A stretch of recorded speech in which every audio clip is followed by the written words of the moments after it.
সকালে খুব আরাম করে ঘুমোচ্ছিলাম, আর এমন সময় কে যেন ডাকাডাকি শুরু করছে। সীমান্ত, এই সীমান্ত, এবার ঘুম থেকে ওঠ বাবা, আর কত ঘুমাবি? উফ মা, এত সকালে কেন ডাকছো? বাড়িতে কি ডাকাত পড়ছে নাকি? এত সকাল মানে? কয়টা বাজে সে খেয়াল কি তোর আছে? কলেজে যাবি না? পরে কিন্তু আমাকে বলতে পারবি না যে আমি তোকে ডাকিনি। কয়টা বাজে? ঘড়ির দিকে তাকা আর দেখ, অলরেডি 8:30 বাজে।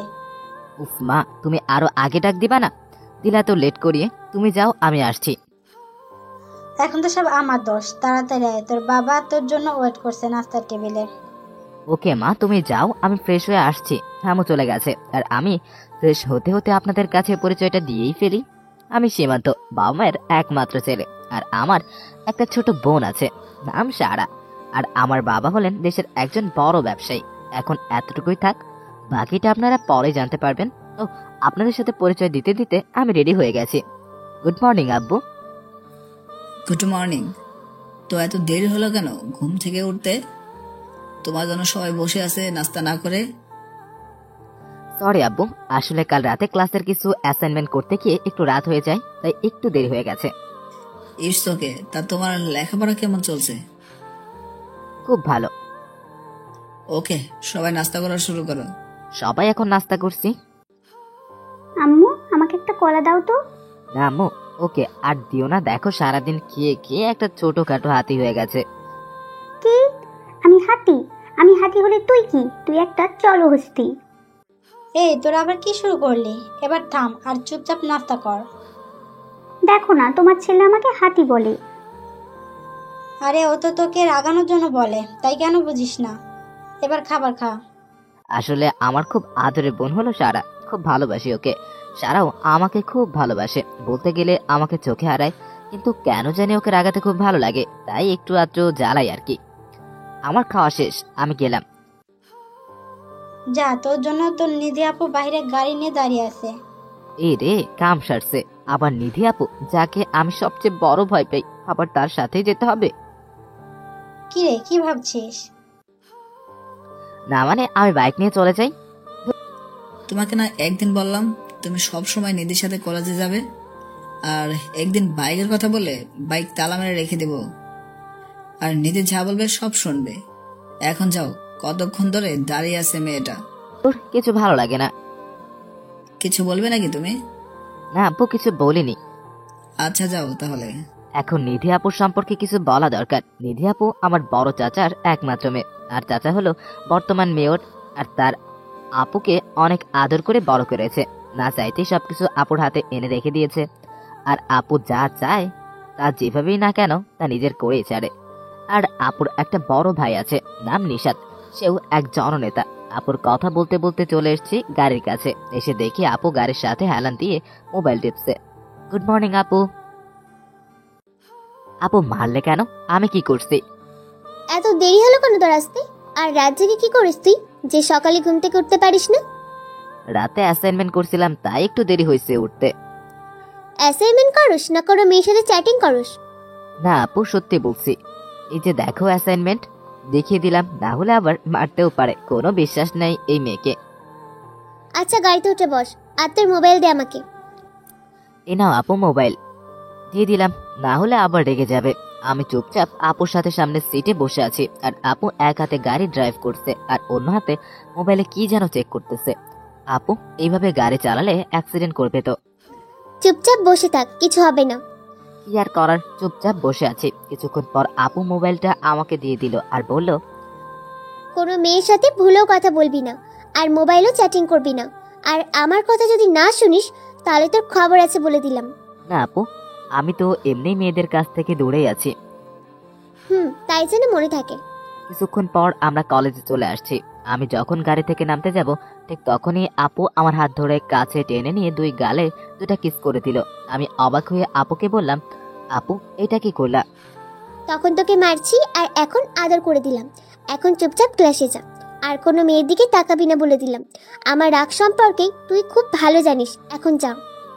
আমি আর কিছু না বলে ক্লাসের দিকে যেতে লাগলাম। এমন সময় কিসের সাথে জানি ধাক্কায় আমি পড়ে গেলাম। আমি উঠে তাকিয়ে দেখি একটা মেয়ে নিচে পড়ে আছে।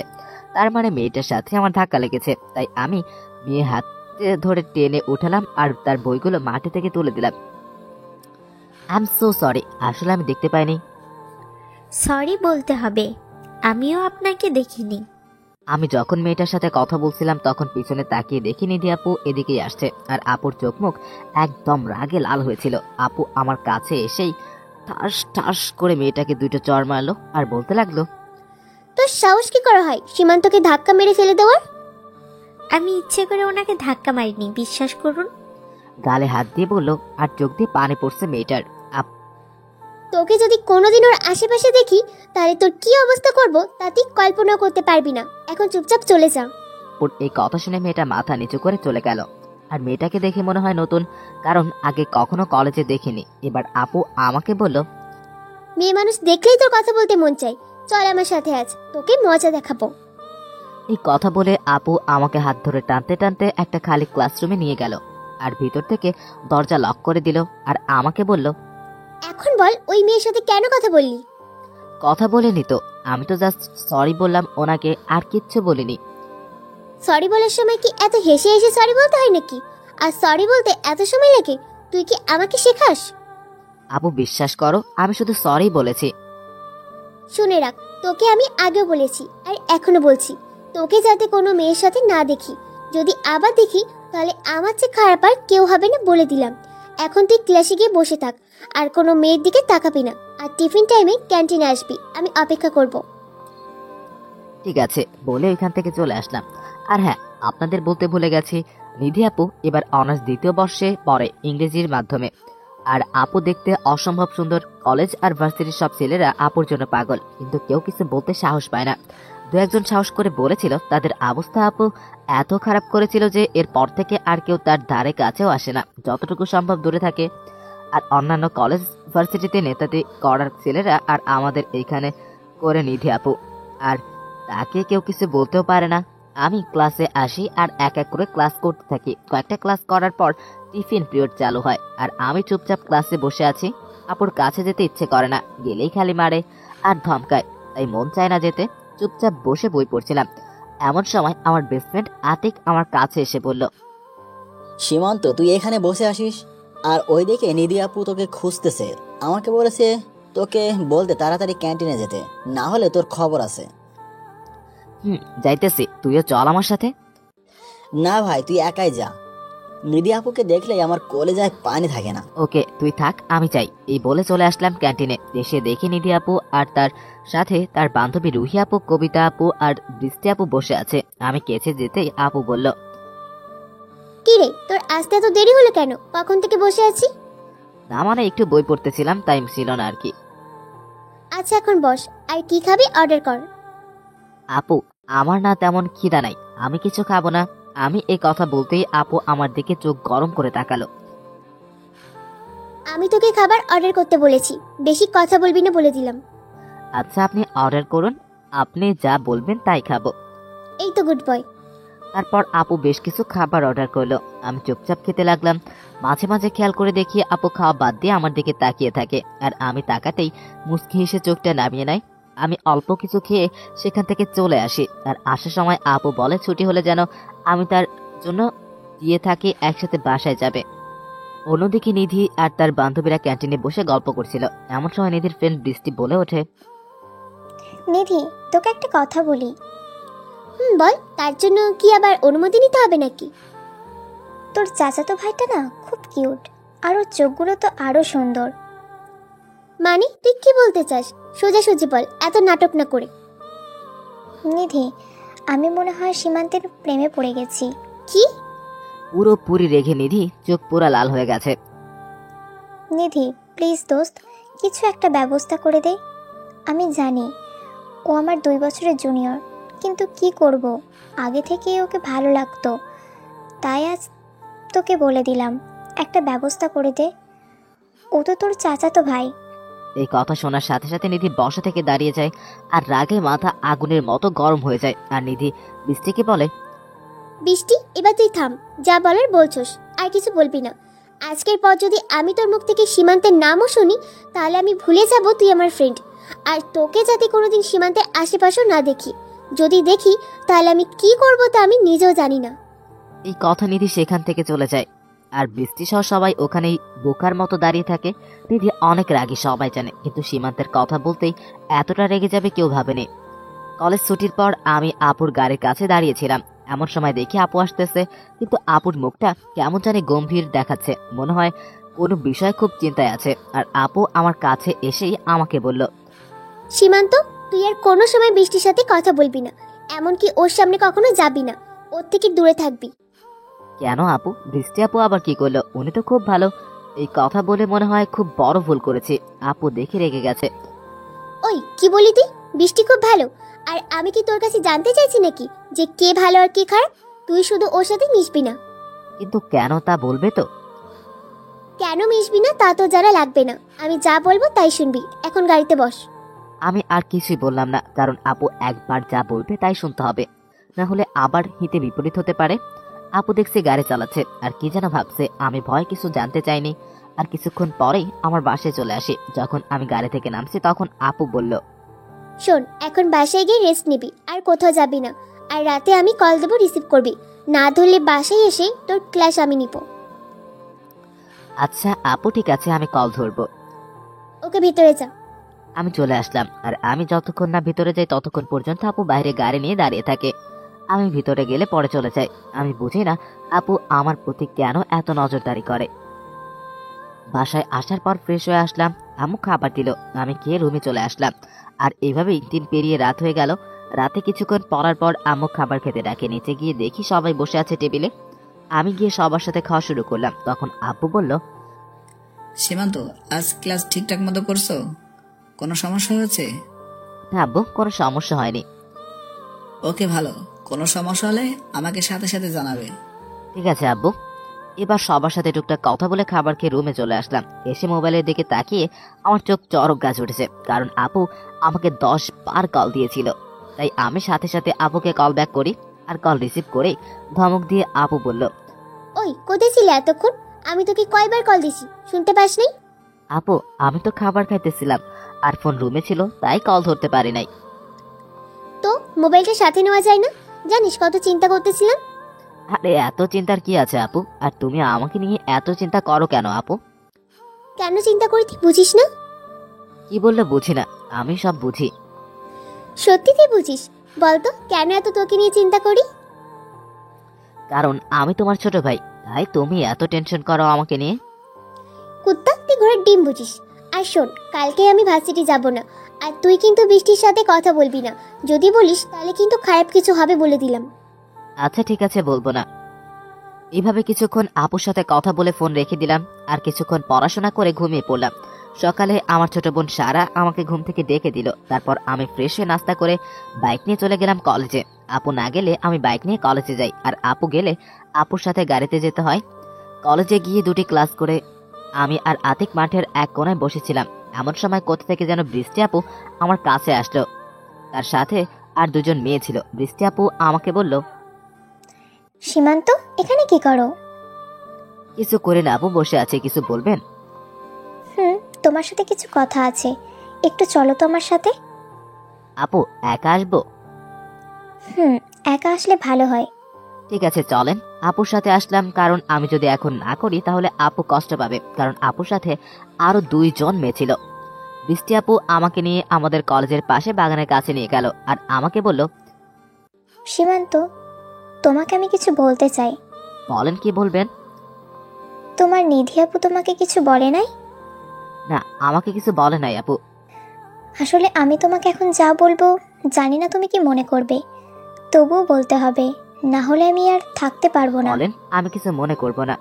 আমার এই কথা বলার পর বৃষ্টি আপু যা বললো তা শোনার জন্য আমি মোটেও তৈরি ছিলাম না। আপু বলল, সীমান্ত, আমি তোমাকে ভালোবাসি।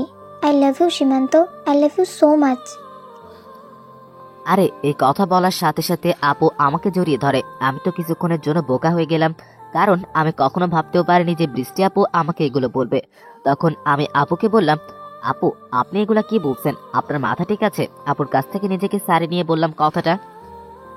হ্যাঁ, আমার মাথা সম্পূর্ণ ঠিক আছে, আর আমি যা বলছি একদম ঠান্ডা মাথায় ভেবে চিনতে বলছি। আমি তোমাকে মন থেকে ভালোবাসি সীমান্ত, প্লিজ আমায় ফিরিয়ে দিও না। এই কথা বলে আমাকে আবার জড়িয়ে ধরে বৃষ্টি। এবার আমি আবার তার কাছ থেকে নিজেকে ছাড়িয়ে নিলাম আর বৃষ্টি আপুকে বললাম, প্লিজ আপু, বোঝার চেষ্টা করেন, এটা কখনো হয় না।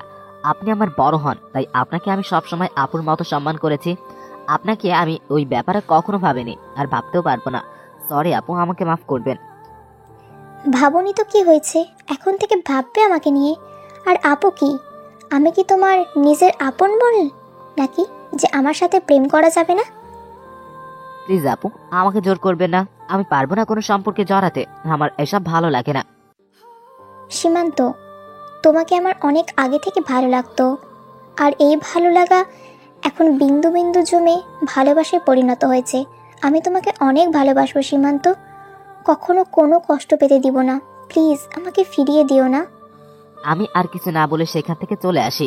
আর আসার সময় বৃষ্টি আপু পিছনে বলে যে, সীমান্ত সীমান্ত, আমি তোমার অপেক্ষায় থাকবো। সেখান থেকে কলেজে এসে দেখি আতিক এখনো আগের জায়গায় বসে আছে।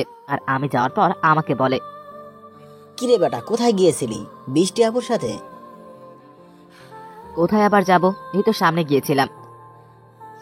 তো আপু জানি তোকে কি বলবে বলে নিয়ে গেল, তা কি বললো? আর তোর মুখ এমন দেখাচ্ছে কেন? কোথায় কেমন দেখাচ্ছে, আমি তো ঠিকই আছি। আপু কি বললো তা বল। আরে তেমন কিছু বলি নাই, আজ যে নিধি আপু আসে নাই সেই ব্যাপারে জানতে চাইলো আর কি। ওর কাছে সত্যিটা বলা আর নিজের পায়ে কোড়াল মারা সমান কথা। সারা কলেজে কোনো টেলিভিশন ছাড়াই সরাসরি সম্প্রচার করে দিবে ব্যাটা, তাই সত্যি না বলাই ভালো। এটা তো আমার সামনেই বলতে পারতো, দূরে নিয়ে যাওয়া লাগে নাকি? আরে বুঝিস না, মেয়ে মানুষ এমনই, সবার সামনে সব কথা বলে না। আচ্ছা চল ক্লাসে যাই। হ্যাঁ চল যাই। আমি আর আতিক ক্লাসে চলে আসলাম, কারণ আর কিছুক্ষণ ওখানে থাকলে আতিক হাজারটা প্রশ্ন করতো, তার থেকে ভালো চলে আসা, তাই চলেই আসলাম। এভাবে আমার বাকি ক্লাসগুলো হওয়ার পর কলেজে ছুটি হয়ে যায় আর আমি বাইক নিয়ে বাসায় চলে আসি। বাসার ভিতরে ঢোকার সাথে সাথে আমার ছোট বোন সারা বলল, ভাই চলে আসছিস, তাড়াতাড়ি তোর রুমে যা। কেন রে, আমার রুমে কি আগুন লাগছে? পানি নিয়ে যাওয়া লাগবে নাকি তাড়াতাড়ি? একটু মজা করে বললাম আর কি। নিধি আপু আসছে আর তোর রুমে বসে আছে, আমাকে বলছে তুই আসলে বলতে তাড়াতাড়ি যাতে রুমে যাও। নিধি আপু কথা শুনে আমার এখন দম যায় যায় অবস্থা। আপু যদি জানতে পারে যে আমি বৃষ্টি আপুর সাথে কথা বলছি আর আপু আমাকে জড়িয়ে ধরছে, তাহলে আমাকে কি করবে এক আল্লাহই ভালো জানে। তাই মনে মনে দোয়া দরুদ পড়ে আমার রুমের সামনে আসলাম।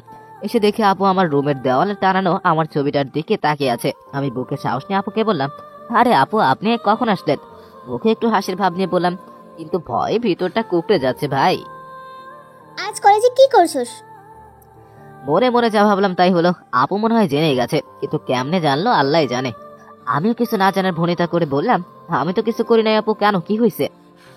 তুই আজ বৃষ্টির সাথে কথা বলছস? না আপু, আমি কথা বলি নাই। কথা বলছ না তাহলে এগুলো কি দেখ?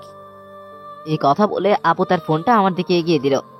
আর তার ফোনের দিকে তাকিয়ে আমার চোখ চড়ক গাছে ওঠার মতো অবস্থা, কারণ আমার আর বৃষ্টি আপুর ছবি তার ফোনে। এমনকি বৃষ্টি আপু যে আমাকে জড়িয়ে ধরেছে তার ছবিও আছে। আমি তো ভয়ে চুপ করে আছি, না জানি আজ আমার কি হাল করে।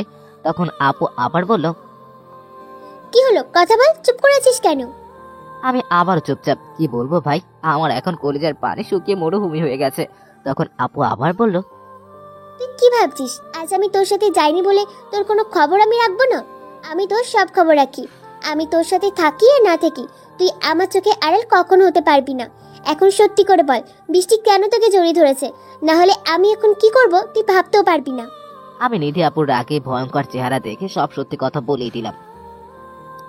আর আমার মুখ থেকে এই কথা শোনার পর নিধি আপু বলল, কি বললি? বৃষ্টি তোকে প্রপোজ করেছে? আপুর চেহারার দিকে তাকানো যাচ্ছে না, এত পরিমাণ রেগে আছে।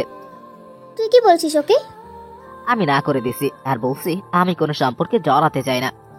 আচ্ছা তুই থাক, আমি যাই, আমার একটা কাজ আছে। আর কোনো মেয়ে যদি কল দেয় ধরবি না বলে দিলাম। এই কথা বলে নিধি চলে গেল। কিন্তু একটা বিষয় খেয়াল করলাম, আপু তো খুব রেগে আছে, কিন্তু আমাকেও তেমন কিছু বলে নাই। আল্লাহ জানে এখন কি করে। অন্যদিকে নিধি শুধু ভাবছে আমি বৃষ্টিকে না করার পরেও ওর সাহস হলো কিভাবে সীমান্তকে প্রপোজ করার। আবার বৃষ্টি ওকে জড়িয়ে ধরছে, আমার জিনিসে হাত দেওয়ার মজা ওকে বোঝাবো আজ। এসব ভেবে নিধি বৃষ্টিকে কল দেয়। হ্যালো বৃষ্টি, কোথায় তুই? আমি তো বাসায়। কেন, কিছু বলবি? বলবো। তোদের বাসার পেছনে মাঠে আয়, আমি দাঁড়িয়ে আছি। আজ ক্লাসের পড়াগুলো জানতে হবে। ওকে, তুই 5 মিনিট দাঁড়া, আসতেছি। এই কথা বলে কল রেখে দেয়। আর নিধির রাগ যেন ক্রমশই বাড়ছে।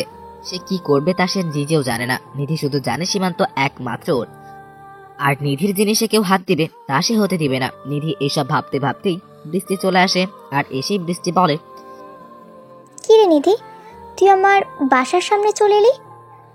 পড়া তো ফোন করেই জানতে পারতি। কেন, এসে কি তোকে বিপদে ফেললাম নাকি?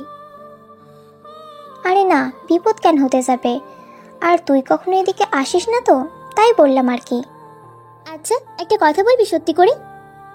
কি কথা বল, তোর কাছে কি আমি মিথ্যে বলি? আজ নাকি তুই সীমান্তকে প্রপোজ করছিস। তোকে কে বললো এসব কথা? আমি যা বলছি তার উত্তর দে। তুই যেহেতু জেনেই গেছিস, তাহলে আর লুকিয়ে লাভ কি? হ্যাঁ, আমি সীমান্তকে প্রপোজ করেছি, কারণ আমি ওকে পছন্দ করি। আমি কিন্তু তোকে মানা করেছিলাম, বলেছিলাম সীমান্তের আশেপাশে না যেতে। আমি গেলে তোর সমস্যা কোথায়? তুই কে আমাকে না করার? তুই নাকি আজকে ওকে জড়িয়ে ধরছিস? হ্যাঁ, ধরছি, তাতে কি হয়েছে? এই কথা বলার সাথে সাথে নিধি বৃষ্টিকে চর মারতে থাকে আর বলতে থাকে, বলেছিলি না সমস্যা কোথায়, এই দেখ কোথায় সমস্যা। এইভাবে বলতে থাকে আর বৃষ্টিকে মারতে থাকে। তখন বৃষ্টি বলে, নিধি, তুই আমাকে এভাবে কেন মারছিস? আমি তো কোনো তোর ক্ষতি করিনি। কি বলি তুই? আমার কোনো ক্ষতি করিসনি? তুই আমার সবচেয়ে বড় ক্ষতি করতে চাইছিস। তুই আমার কলিজায় হাত দিচ্ছিস। কলিজা? কে তোর কলিজা? কি আমার জানতে চাস? তাহলে শোন, সীমান্ত আমার কলিজা, আমার ভালোবাসা, আমার সব। আর তুই আমার সেই কলিজায় হাত দিচ্ছিস। আমি তোর সেই হাত আজ ভেঙে দিব। প্লিজ এমন করিস না, আমি না তোর বান্ধবী হই, মাফ করে দে নিধি। মাফ করবো তোকে? আমি তোকে না করার পরও তুই আমার কথা শুনিসনি। আর তুই কেন? আর যদি আমার আপন বোন হতো তাহলে আমিও ছাড়তাম না, কারণ যে নিধির জিনিসে হাত দেয় তার হাত নিধি ভেঙে দেয়। এই কথা বলে নিধি তার গাড়ি থেকে হকস্টিক বের করে আর এটা দিয়ে বৃষ্টির বাম হাতে 4টা বাড়ি মারে খুব জোরে, যার ফলে বৃষ্টির হাত ভেঙে যায়। তারপর যাওয়ার জন্য নিধি গাড়িতে ওঠে, আর যাওয়ার সময় নিধি বৃষ্টিকে বলে, শুধু একবার আমার কথা না শুনে সীমান্তের কাছে গেছিস, তার জন্য তোর এক হাত ভেঙে দিচ্ছি। আর যদি ভুলেও সীমান্তের কাছে যাওয়ার চেষ্টা করিস তাহলে তোর কি অবস্থা করব তা আমি নিজেও জানি না। এই কথা বলে নিধি গাড়ি নিয়ে চলে যায়। বৃষ্টিকে যখন নিধি মারছিল তখন কিছু ছেলে তা দাঁড়িয়ে দেখছিল, কিন্তু নিধির ভয়ে তারা কেউ বাধা দেয় নাই, কারণ সবাই জানে নিধিকে কিছু বললে তার ভাই নিশাদ কাউকে ছাড়বে না, তাই সবাই চুপ ছিল। নিধি যাওয়ার পর ওই ছেলেগুলো বৃষ্টিকে ধরে তার বাসায় দিয়ে আসে। আর এদিকে নিধি আমার রুম থেকে যাওয়ার পর আমি ফ্রেশ হতে ওয়াশরুমে যাই। আয়নার সামনে দাঁড়িয়ে দেখি নিধি আপু যে আমাকে চর মেরেছিল তার দাগ পড়ে গেছে আমার গালে। এখন চিন্তা হচ্ছে যে আম্মু যদি গালে দাগ দেখে কিছু বলে তাহলে আম্মুকে কি বলবো। আর এসব ভাবতে ভাবতে ফ্রেশ হয়ে নিচে যাই খাবার খেতে। আর এখন আমার ছোট বোন আমাকে বলে, ভাইয়া, তোর গালিটা কিসের দাগ? মনে হয় কেউ চর মারছে। কিছু না, গালে মশা বসছিল আর এটাকে মারতে গালে দাগ পড়ে যায়। তখন পাশে থেকে আম্মু বলে ওঠে, সবকিছুতে এত কেয়ারলেস কেন তুই? এত জোরে কেউ থাপ্পড় দেয় গালে? কি অবস্থা করছিস দেখছিস? আমি বুঝতে পারিনি আর এমন হবে না, সরি আম্মু। আসলে এত বড় হয়েছে কিন্তু আম্মু আব্বু আজ পর্যন্ত কখনো আমার গায়ে হাত তোলেনি। আমরা দুই ভাই বোনকে তারা অনেক ভালোবাসে, যার জন্য আমাদের ছোট একটা আঘাতও তারা মানতে পারে না। পাশে তাকিয়ে দেখি আমার বোনটা মিটমিট করে হাসছে, কারণ এখনো অজানা। তখন আম্মু বলল, নিধি কেন আসছিল রে? কেন আবার আসবে, এমনি হাসছে। আর নিধি আপু তো প্রতিদিন আসে, এটা আবার নতুন কি? খুব শান্তভাবেই বললাম, তাতে কিছু বুঝতে না পারে। আসলে ঠিক তা নয়, মেয়েটা যখন আসলো দেখলাম চেহারাটা কেমন গম্ভীর ছিল, তাই তোকে বললাম। তুই কিছু করছিস নাকি? অন্য সময় মেয়েটা কত হাসি খুশি থাকে। না মা, আমি কিছু করি নাই, হয়তো এমনি মন খারাপ ছিল। যাই বলিস, মেয়েটা খুব ভালো আর তোকে খেয়াল রাখে। তোর জন্য এমন একটা মেয়েকে বউ করে আনবো। আমি আর কিছু না বলে চুপচাপ খেয়ে রুমে চলে আসলাম, কারণ ওখানে কথা বললেই আম্মু আরো নানান কথা জুড়ে দিবে, তাই চলে আসলাম। এরপর বিকালে কিছু সময় বাইরে গিয়ে বন্ধুর সাথে আড্ডা দিয়ে সন্ধ্যায় বাসায় এসে যে পড়তে বসলাম তখন নিধি আপু কল দেয়। কি রে, কি করিস? এই তো আপু, পড়তে বসলাম মাত্র। এখন বই নিয়ে আমাদের বাসায় আয়, আমার সাথে পড়বি। না আপু, আজ না, কাল আসবো। গেলেই আপুর নানা রকম অত্যাচার, তাই যেতে মন চায় না। কি বললি? তুই আসবি না? তাহলে কিন্তু আমি এখন চাচিকে কল দিব। না না, আমি আসছি, কাউকে কল দেওয়া লাগবে না। এই মেয়েকে মোটেও বিশ্বাস নাই, কল দিয়ে আবার কি বলবে আম্মুকে। তাই আমি আমার কিছু বই নিয়ে আপুদের বাসায় চলে আসলাম। আসার সময় আম্মু জানতে চাইছিল কোথায় যাই। নিধি আপুর কথা বলার পর আর কিছু বলে নাই। আপু বাসায় এসেই চাচির সাথে দেখা, তখন চাচি বলে, কি রে সীমান্ত, তুই তো আমাদের বাসায় এখন আর আসিস না, খুব বড় হয়ে গেছিস। না চাচি, আসি তো, আসলে সারাদিন কলেজ করে বেশি সময় পাই না, তাই আর কি কম আসি। আপু কোথায়? এখন থেকে প্রতিদিন আসবি, নিধিও রুমে আছে, যা উপরে। আমি ওপরে চলে আসলাম। এসে দেখে আপু তার মোবাইলে কি যেন দেখতেছে আর মুসকে মুসকে হাসছে। আপুই এই মুসকে হাসিটা অনেক সুন্দর, যা বলে বোঝাতে পারবো না। আর তার সাথে ঠোঁটের নিচের তিলটা যেন সেই হাসির মহিমা আরো 1000 গুণ বাড়িয়ে দেয়। আপুর এই হালকা ঠোঁট বাঁকানো মুসকে হাসিটা বারবারই আমার মনে ভালো লাগা সৃষ্টি করে, কিন্তু তা কখনো আপুকে বলা হয়নি। আর এমন সময় আপু দেখে ফেলে যে আমি দাঁড়িয়ে আছি দরজার সামনে। আপু সাথে সাথে তার ফোনটা রেখে দিয়ে আমাকে বলে, কি রে, কখন আসলি? আর ভেতরে আয়। এইমাত্র আসলাম। এই বলে আমি গিয়ে একটা চেয়ার টেনে পড়ার টেবিলে বসলাম। আর তখন আপু তার চেয়ারটা আমারটার সাথে লাগিয়ে বসলো। তখন আপু বলল, কি খাবি বল? কিছু খাবো না এখন, কিছুক্ষণ পরে চলে যাব। আমি জানি নিজেও পড়বে না, আমাকেও পড়তে দিবে না, শুধু এটা ওইটা বলবে। কিছু তো তোকে খেতেই হবে। আজ তোর জন্য আমি নিজে হাতে সিঙ্গারা বানিয়েছি। আপনি আমার জন্য সিঙ্গারা বানিয়েন, তাইলেই খাবো। আগে একটু পরেই তারপরে খাবো। আসলে সিঙ্গারা আমার খুব প্রিয়, তাই নাম শুনলেই জিভে জল এসে যায়। আচ্ছা সীমান্ত, একটা কথা বলি তোকে, শুন তো। না, এখন কথা শোনার ইচ্ছে নেই, পরে বললেন। না, তোকে এখনই শুনতে হবে। আচ্ছা বলেন। জানি বলবেই, শুধু শুধু ভাব ধরে পারমিশন চায়। তুই কাউকে পছন্দ করিস? মানে কাউকে ভালোবাসিস? না, কাউকে পছন্দ করি না, ভালোবাসি না। আচ্ছা, যদি তোকে কেউ ভালোবাসে আর সে যদি তোর বয়সে একটু বড় হয়, কি করবি তুই? কি আর করব, না করে দিব। একে তো আমি প্রেম করতে চাই না, তারপরও যদি সে আমার বড় হয় তাহলে তো অসম্ভব। বড়দের সাথে আবার প্রেম হয় নাকি? আমার জুনিয়র হলে ভেবে দেখতাম। এই কথা বলার সাথে নিধি আমার শার্টের কলার টেনে মুখের এনে বলল, কেন সিনিয়র মেয়ের সাথে প্রেম করা যাবে না? কোনো আইনে কি মানা আছে নাকি? আর মানা থাকলেও তোকে করতে হবে। আমাকে করতে হবে মানে? না মানে কি? না মানে কিছু না, তুই বস, আমি তোর জন্য সিঙ্গারা নিয়ে আসছি। এই কথা বলে নিধি আপু চলে গেল।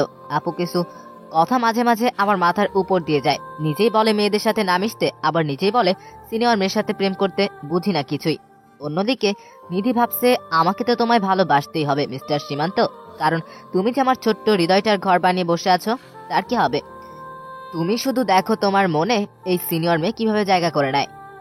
এসব ভাবতে ভাবতে নিধি সীমান্তের জন্য সিঙ্গারা নিয়ে আসে আর বলে, এই নে তোর প্রিয় সিঙ্গারা। দাও, আগে খাই পরে সব। এই বলে একটা নিলাম খাওয়ার জন্য। খা এখন। যখন আমি একটা সিঙ্গারার অর্ধেকটা খেলাম, আমার কাছে মনে হলো ঝালে আমার মুখ পুড়ে যাচ্ছে। আমি তখন পানি খুঁজতেছিলাম, কিন্তু কোথাও পানি নাই। তাই যখন আমি পানি বলে চিৎকার করতে যাব, ঠিক তখনই নিধি আপু আমার দু গালে হাত দিয়ে টেনে ধরে আমার ঠোঁটে তার ঠোঁট মিশিয়ে দেয়। ওই মুহূর্ত আমার কি করা উচিত ছিল আমার জানা ছিল না। আর আমিও নিধিকে কোনো রকম বাধা দেই নাই, কারণ আমি ঝাল একদম সহ্য করতে পারি না। আর আমার কাছে তখন ঝালটা কম লাগতে শুরু করলো। আর নিধি আমাকে প্রায় 5 মিনিট পর ছেড়ে দেয়। যখন নিধি আপু আমাকে ছেড়ে দেয় আর আমার ঝালটা কমে যায়, তখন আমার মনে হয় এতক্ষণ কি হয়েছিল। আর এসব ভেবে আমি লজ্জায় নিধির দিকে তাকাতেই পারছিলাম না। তাই আমি কিছু না বলে তার রুম থেকে বের হয়ে বাসায় চলে আসি। আর বাসায় আসতেই আমার বোন আমাকে বলে, ভাইয়া, তোর ঠোঁটে লিপস্টিক কোথা থেকে আসলো? তুই কি লিপস্টিক দেওয়া শুরু করলি নাকি? হ্যাঁ, কোথায় লিপস্টিক দেখতি তুই? মজা করিস আমার সাথে? এইটা বলে হাত দিয়ে মুছে দিলাম, যাতে ভালো করে বুঝতে না পারে। এই তো এখন তুই মুছে দিলি হাত দিয়ে। আরে না, আমি আসার সময় একটা কার্লার আইসক্রিম খেয়েছিলাম, মনে হয় ওইটাই লেগে গেছে। ভাইয়া, আমার কাছে মনে হয় ডাল মে কুছ কালা হে। আমিও কিছু না বলে রুমে চলে আসি। আর মাথায় শুধু এই ব্যাপারটাই বারবার আসছে, কি থেকে কি হয়ে গেল। আমি এখন কিভাবে আপুর সামনে যাব? কিন্তু একটা ব্যাপার বুঝলাম না, আপু কেন এমনটা করলো আমার সাথে? তাহলে আপু কি আমাকে ভালোবাসে নাকি অন্য কিছু বিষয়? না, আমার মাথায় আসছে না। রাতে আম্মু খাবার খেতে ডাকলো, কিন্তু আমি না করে দেই, কারণ যে জিনিস খাইছি ওইটা এখনো মুখে লেগে আছে। সত্যি বলতে আমারও ভালোই লাগছিল তখন। জীবনে প্রথম কোনো মেয়ের ঠোঁটের ছোঁয়া, অনুভূতিটা ভাষায় প্রকাশ করার মতো না। আর এসব ভাবতে ভাবতে রাতটা কখন পার হয়ে যায় বলতেও পারবো না, যার জন্য খুব ভালো একটা ঘুমও হয় নাই। সকালে ঘুম থেকে উঠে ফ্রেশ হয়ে নাস্তা করে কলেজে চলে যাই। আজ আর আপুর জন্য আমি দাঁড়িয়ে থাকিনি, একটু আগেই কলেজে চলে আসি। অন্যদিকে নিধি মনে মনে অনেক খুশি, কারণ তার মনের মানুষকে একটু হলেও আপন করে নিতে পারছে। আর এখন যেন সে আরো পাগল হয়ে গেছে সীমান্তকে কাছে পেতে, আপন করে পেতে, সারা জীবনের জন্য। নিধি এখন নিজে নিজের সাথে বলছে, না আর না, অনেক অপেক্ষা করছি, কিন্তু আর না, এখন আমাকে যেভাবেই হোক আপন করে নিব সীমান্তকে। কিন্তু তুই একটা মাথা মোটা আস্তা একটা গাধা, তোকে আমি এত ভালোবাসি, কিন্তু তুই একটুও বুঝিস না, আর কথায় কথায় শুধু আপু আপু করিস। কেন, অন্য কিছু বলা যায় না? আরেকবার আপু বলে দেখিস, তোর মুখ ভেঙে দিব, হনুমান একটা। নিধি যখন নিজে নিজের সাথে এসব বলেছিল, তখন নিধির মা এসে শুনে ফেলে। আর তখন তিনি বললেন, কি রে মা, কাকে তুই মুখ ভেঙে দিবি? আর কাকেই বা হনুমান আর কত কিছু বলে গালি দিচ্ছিস? নিধি তখন তার মাকে দেখে চমকে যায়, আর সাথে সাথে তার মাকে জড়িয়ে ধরে তার পাশে বসিয়ে মায়ের কোলে মাথা রেখে শুয়ে পড়ে। আর তার মাকে বলে, আচ্ছা একটা গাধা, ওকেই গালি দিচ্ছি। তা গাধাটাকে আমাকে বলা যাবে না? তুমি আমার দুনিয়ার বেস্ট মা, তোমার কাছে বলবো না তো কার কাছে বলবো? তাহলে বল, আমি একটু শুনি। আচ্ছা মা, আমি যদি কাউকে পছন্দ করি তাহলে কি তোমরা তাকে মেনে নেবে? নিধির মা তার মেয়ের নাকটা টেনে দিয়ে বলে, কেন মেনে নিব না? অবশ্যই মেনে নিব, কারণ তুই সুখে থাকলে আমরাও সুখী। আচ্ছা এটা যদি আমার একটু ছোট হয় তাহলে তোমাদের কোনো সমস্যা হবে? আমাদের কেন সমস্যা হবে? জীবনটা তোর, আর তুই সবচেয়ে ভালো বুঝিস কিভাবে তুই ভালো থাকবি আর কার সাথে সুখী থাকবি। যদি তোরা একে অপরকে পছন্দ করিস বা ভালোবাসিস, তাহলে বিষয়টা তাহলে বয়সটা কোনো বিষয় না। তোর যা ভালো লাগে কর, আমরা তোর পাশে আছি। নিধি তখন খুশিতে তার মাকে জড়িয়ে ধরে কেঁদে দেয় আর বলতে থাকে, আমি জানতাম তোমরা আমার কথা কখনো ফেলবে না, তোমরা হলে পৃথিবীর সবচেয়ে ভালো বাবা মা। হয়েছে পাগল মেয়ে, তার জন্য কি এখন কাঁদতে হবে নাকি? আর এখন বল, কোন সে জুনিয়র ছেলে যে আমার পরীর মতো মেয়ের মন চুরি করছে? একদিন বাসায় নিয়ে আয়, আমরাও দেখি। এখন না, পরে আমি নিয়ে আসবো। আর কয়েকটা দিন অপেক্ষা করো, দেখবে তোমাদের জামাইকে তোমাদের সামনে এনে দাঁড় করাবো। আচ্ছা নিয়ে আসিস। আজ তুই ভার্সিটি যাবি না? না, আজকে যাব না। আচ্ছা নিচে আয়, খেয়ে যা। এই কথা বলে নিধির মা চলে যায়। আর নিধি তো খুশিতে বাঁচে না যে সে যাকে ভালোবাসে তার পরিবার তাকেই মেনে নিবে। আর এদিকে আমি কলেজে এসে বন্ধুদের সাথে আড্ডা দিয়ে ক্লাস করতে থাকি। কিন্তু আজ নিধি আপু আর বৃষ্টি আপু দুজনের কেউ আসে নাই। বৃষ্টি আপু তো বলল আমার জন্য অপেক্ষা করবে, আর একদিন পরেই তার কোনো খবর নাই। এভাবেই ক্লাস শেষ করে বাসায় চলে যাই। বাসায় এসে খাওয়া আর সবার সাথে গল্প করে দিনটা পার করে দিলাম। কিন্তু মজার ব্যাপার হলো, আজ নিধি একবারও আমাকে কল দিল না। অন্যদিন একসাথে কলেজে যায়, আবার বাসায় আসে, রাতেও কল দেয়, কিন্তু আজ তার কিছুই করলো না। বেশ অবাক লাগলো বিষয়টা। পরের দিনও আমি আপু আমার বাসার আগেই আমি একা কলেজে চলে যাই। আর আমি কলেজে আসতেই দেখি বৃষ্টি আপু মাঠের এক কোণে দাঁড়িয়ে আছে, আর তার হাত ব্যান্ডেজ করা। আর ঠিক তখন বৃষ্টি আমাকে দেখে ফেলে, আর কাছে এসে বৃষ্টি বলল, সীমান্ত, তুমি আমার সাথে এত বড় মিথ্যে কথা কেন বললে? আমি আপনার সাথে কি মিথ্যা বললাম? বেশ অবাক হয়ে বললাম, ওই দিন তুমি কেন বললে যে তুমি কোনোদিন প্রেম করবে না? তোমার কারো সাথে কোনো সম্পর্ক নাই? এখানে মিথ্যার কি হলো? যা সত্যি আমি তো তাই বললাম। আমার কোনো সম্পর্ক নাই, আর কোনো সম্পর্কে জড়াবো না। মিথ্যে কথা। তোমার আর নিধির মাঝে সম্পর্ক আছে।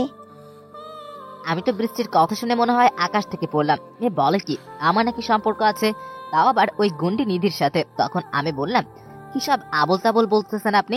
মাথা ঠিক আছে তো আপনার? আমার কেন নিধি আপুর সাথে সম্পর্ক থাকবে? উনি আমার আপু হয়, এর বেশি আর কিছু না। আপনাকে এসব কে বলেছে? আমি কোনো আবল তাবল বলছি না সীমান্ত, যা বলছি ঠিক বলছি। নিধি আমার কাছে নিজে বলেছে তোমাদের সম্পর্কের কথা। তুমি নাকি নিধির কলিজা, আর তার জন্য দেখো আমার কি অবস্থা করেছে নিধি। আমি যেন অবাকের পর অবাক হচ্ছি বৃষ্টির কথা শুনে। নিধি আপু আর আমার মাঝে সম্পর্ক আছে, কিন্তু আমি নিজেই জানি না।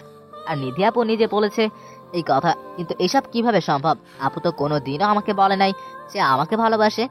আমি এইসব ভাবছিলাম, তখন বৃষ্টি আবার বলল, আজ শুধু তোমার জন্য আমার এত বড় ক্ষতি হলো। তুমি যদি আমাকে বলতে তোমাদের মাঝে সম্পর্ক আছে, তাহলে কি আমি তোমাকে এসব বলতাম? আর শুধু তোমার জন্য নিধি আমার এই অবস্থা করেছে। আমার জন্য করছে মানে? আর কি করছে নিধি আপু আপনাকে? তুমি দেখতে পাচ্ছ না কি করেছে? ওই দিন যে আমি তোমাকে প্রপোজ করেছিলাম আর জড়িয়ে ধরেছিলাম, এটা নিধি জেনে যায়। আর সে আমাকে বাসা থেকে বের করে মাঠে নিয়ে সবার সামনে আমাকে মারে। এমনি আমার একটা হাত পর্যন্ত ভেঙে দেয়। কি, নিধি আপু আপনাকে এইভাবে মারছে? হ্যাঁ, নিধি আমাকে এইভাবে মেরেছে। আরও বলেছে আমাকে আবার তোমার পাশে দেখলে তাহলে নাকি তার চাইতেও খারাপ কিছু করবে। এখন আমার কাছে সত্যি খারাপ লাগছে বৃষ্টির কথা শুনে, আর সাথে রাগও হচ্ছে অনেক। নিধি আপুর উপর মানুষ এতটা ভয়ঙ্কর কিভাবে হতে পারে?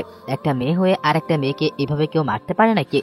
তখন আমি বললাম, আপু আমি আপনার কাছে খুবই দুঃখিত যে আমার জন্য আপনার আজ এই অবস্থা, আর আপনাকে কিছুই করতে পারবো না নিধি, আমি তাকে দেখে নিব। এভাবে আরো কিছুক্ষণ কথা হলো বৃষ্টির সাথে। তারপর তার কাছে ক্ষমা চেয়ে তাকে বিদায় দিলাম। বৃষ্টি আপু চলে যাওয়ার কিছুক্ষণ পরে নিধি আপু গাড়ি নিয়ে কলেজে আসে, আর গাড়ি থেকে নেমে আমার কাছে আসতে থাকে। কিন্তু মুখ দেখে মনে হচ্ছে আজ খুব খুশিতে আছে, হাসি যে মুখ থেকে সরছেই না। আমি তাকে দেখে ক্লাসের দিকে চলে যেতে লাগলাম। তখনই নিধি পিছন থেকে বলল, সীমান্ত কোথায় যাস? দাঁড়া বলছি, তোর সাথে আমার কিছু কথা আছে, দাঁড়া। কিন্তু আমি তাকে কিছু না বলে চলে আসি। ক্লাসের সামনে এসে একবার পিছন ফিরে দেখি নিধি আপু আগের জায়গায় দাঁড়িয়ে আছে, কিন্তু মুখের সেই হাসিটা আর নেই, কেমন জানি মলিন হয়ে আছে। মনে হয় আমার কাছে সে এইটা আশা করে নাই। অন্যদিকে নিধি ভাবছে আজ সীমান্তের কি হলো, ও তো কখনো এমন করে না, আমি যাই বলি তাই করতো, কিন্তু আজ আমি ডাকলাম তাও শুনলো না। ওর এত বড় সাহস হলো কি করে? ওকে পরে দেখে নিব, এই কথা বলে নিধিও ক্লাসে চলে যায়।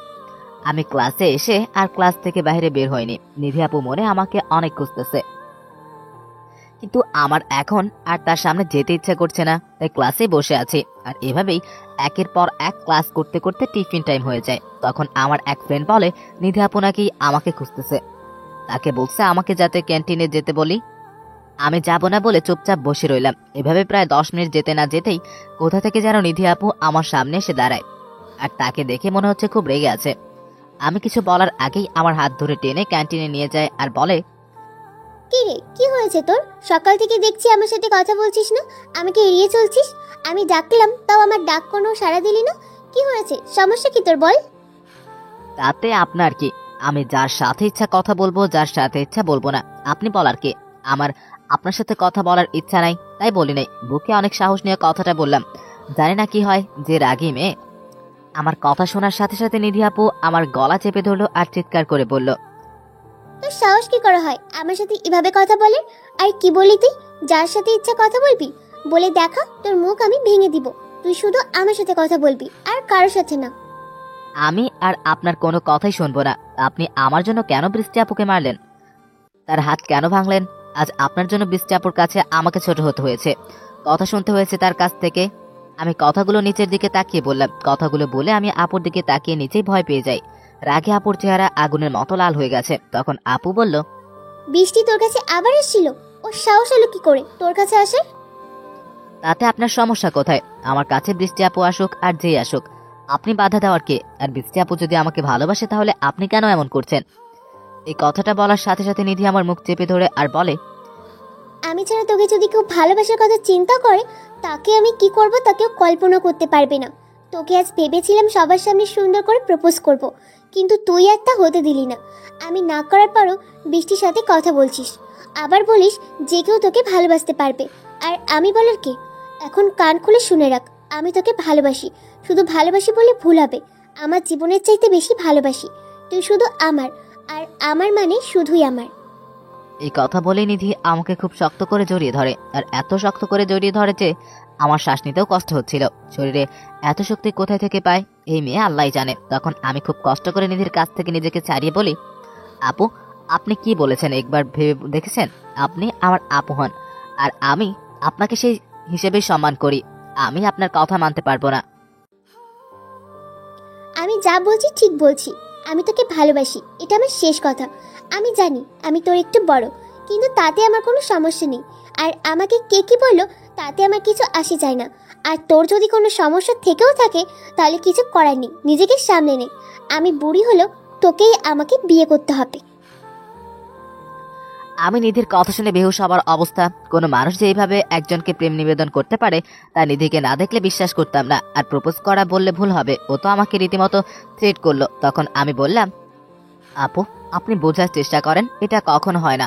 আপনি আমার চাচাতো বোন, আর এটা পরিবারের কেউ মানবে না। আর পরিবার মানলেও আমার পক্ষে এটা কোনোভাবেই সম্ভব না।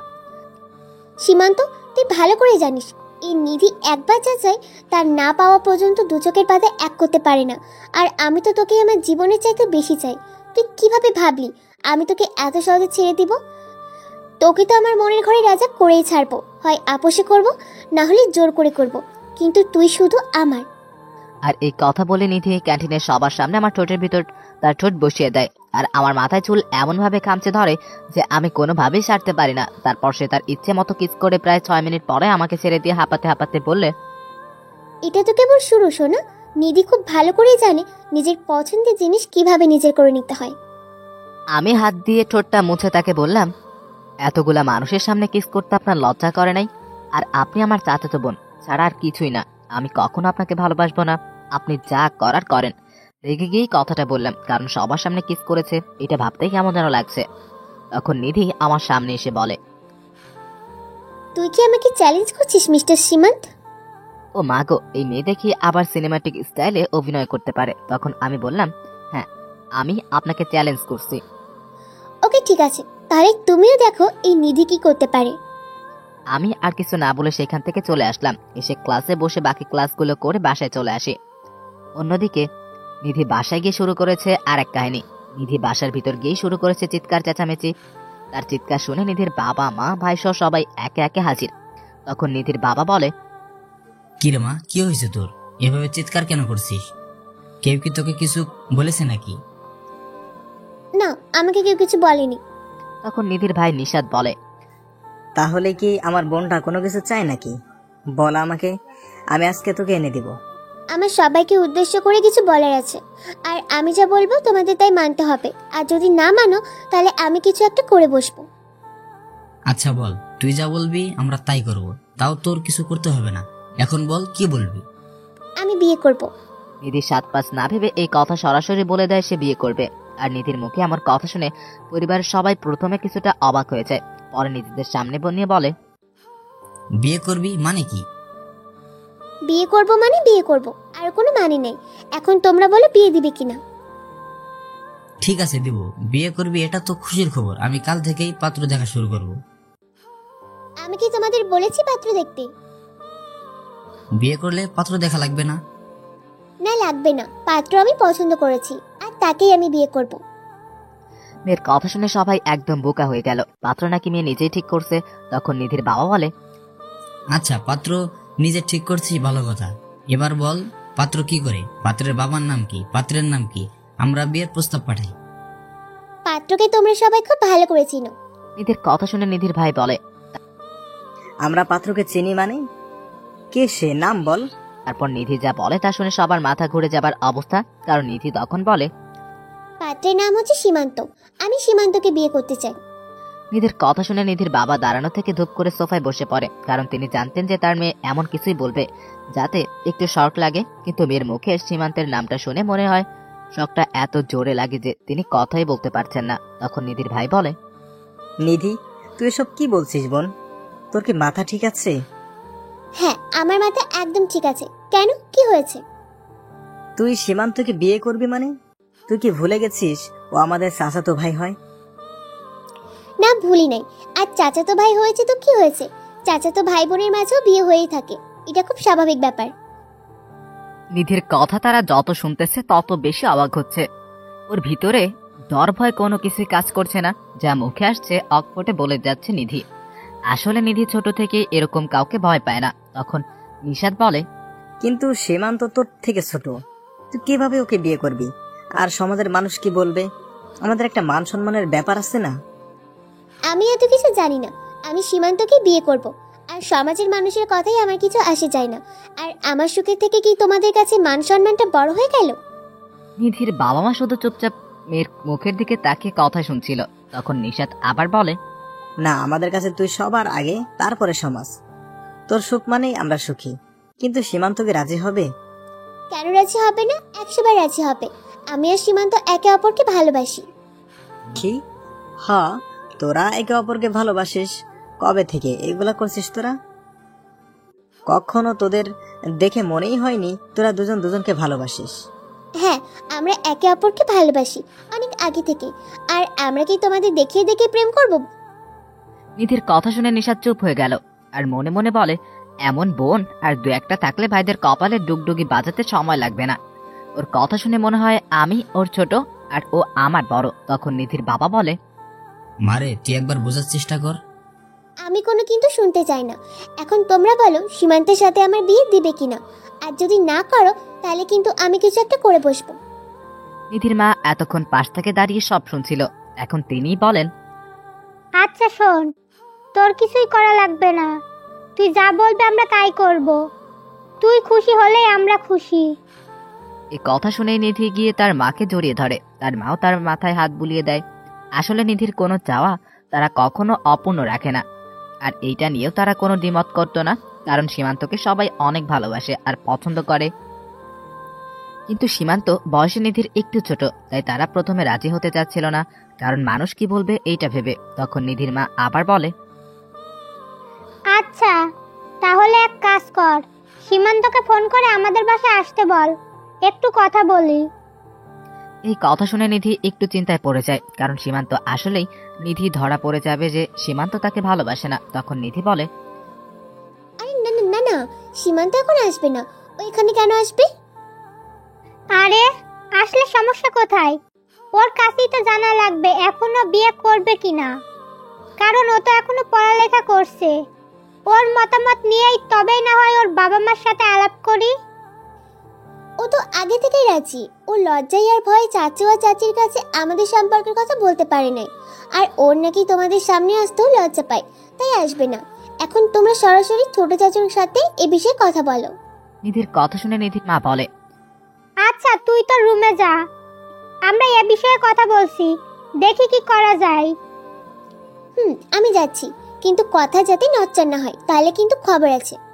এই কথা বলে নিধি তার নিজ রুমে চলে যায়। আর তার পরিবারের সবাই মিলে সিদ্ধান্ত নেয় যে সীমান্তের সাথেই নিধির বিয়ে দিবে, কারণ যেখানে দুজন দুজনকে ভালোবাসে সেখানে তার পরিবারে বাধা হতে চায় না। এদিকে নিধি রুমে এসে খুশিতে নাচতে থাকে যে সীমান্তকে খুব তাড়াতাড়ি তার জীবন সাথী হিসেবে পেতে যাচ্ছে। আর এসব ভাবতে ভাবতেই নিধি সীমান্তকে কল দেয়। এইদিকে আমি কলেজ থেকে বাসায় এসে খাওয়া দাওয়া করে চুপচাপ শুয়ে আছি, কিন্তু ঘুম আসছে না। এমনি বাইরেও যায়নি আড্ডা দিতে, আর ঘুম আসবেই কেমন করে? ওই গুন্টিটা যাই টেনশন দিয়ে রাখছে, এত টেনশন দিলে কি আর ঘুম ধরে? আমি এসব শুয়ে শুয়ে ভাবছিলাম, ঠিক তখনই দেখি আমার মোবাইল বাবাজি আমাকে ডাকতেছে। তাকে দেখি এ তো নিধি। গুন্ডির ফোন যায় না, আবার কি বলবে ফোন ধরলে, তাই প্রথমে বার ধরলাম না, এরপর আরো 2 বার দিল, তাই ধরলাম, কারণ এই গুন্ডির বিশ্বাস নাই রাগ উঠলে আবার বাসায় এসে কিছু করে বসবে। আমি কল ধরতেই, আমার জান পাখিটা কি করে? কল রিসিভ করতে কি এত সময় লাগে? ওই কি আপনার জান পাখি? এখানে কোনো জান পাখি মান পাখি নাই। তুমিই তো আমার জান পাখি, আমার কলিজার টুকরো, আমার ভালোবাসা। নিধির মুখে এসব শুনতে আমার কাছে কেমন যেন লাগছিল, তাই আমি বললাম, আপু প্লিজ এসব বললেন না, আমার কাছে কেমন যেন লাগে। ও মা! আমি আপু বলার সাথে সাথে নিধি রেগে গিয়ে আগুন হয়ে গেল আর আমাকে বলল, কুত্তা, তুই আমারে আবার আপু ডাকুস? তোরে আমি না করছি না আপু ডাকতে? আমার কত ভালো মনটা দিলি নষ্ট করে।